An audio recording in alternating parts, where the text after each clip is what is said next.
So, this is Allison Rice, and I'm here with Mark Fies of Synergy Design and Construction. We're at his house in Reston, where he is, as now that he is doing his own remodel, he is discovering or encountering some of the same supply chain issues that his clients are encountering. So, Mark, can you tell us a little bit about what you're seeing, both in terms of clients and also for yourself, as you all are looking for things to put in your house?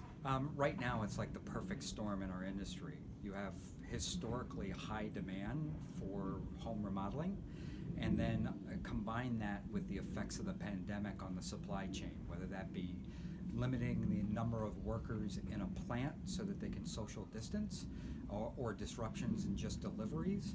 So between demand and COVID, we're just experiencing abnormally high lead times, especially in some very key categories. A great example would be appliances. Pre-pandemic, you could probably get appliances, regardless of manufacturer, within 3 to 8 weeks. Now we're experiencing 12 to 26 week lead times. Cabinetry is another example. Pre-pandemic, you could get most cabinetry lines within 4 to 6 weeks. Now we're seeing 10 to 15 weeks.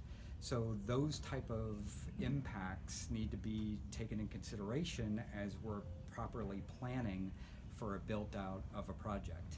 And so, how are you handling that with your remodeling customers? I mean, you're obviously dealing with it yourself, but how are you managing the expectations or sharing this news with your customers? Yeah, clients? fortunately, there is a lot of news in the media about just impacts of COVID overall, regardless of the industry.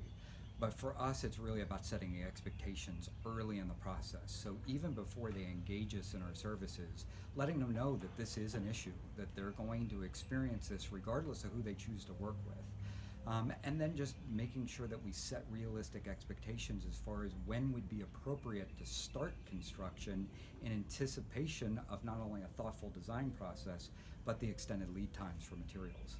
And so, have you had any clients who, once they find out they're going to have to wait, 12 to 26 weeks for their appliance or kitchen appliances, I mean, have any of them said, you know what, maybe we don't want to do this after all?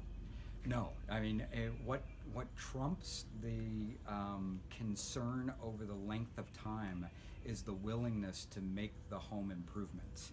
So most homeowners they're stuck at home. They aren't spending money in areas they would normally spend it, like dry cleaning or going out to dinner or going on vacation.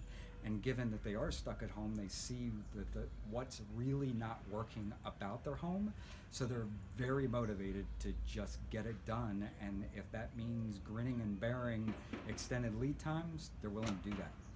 Great. All right. Thank you, Mark. Sure.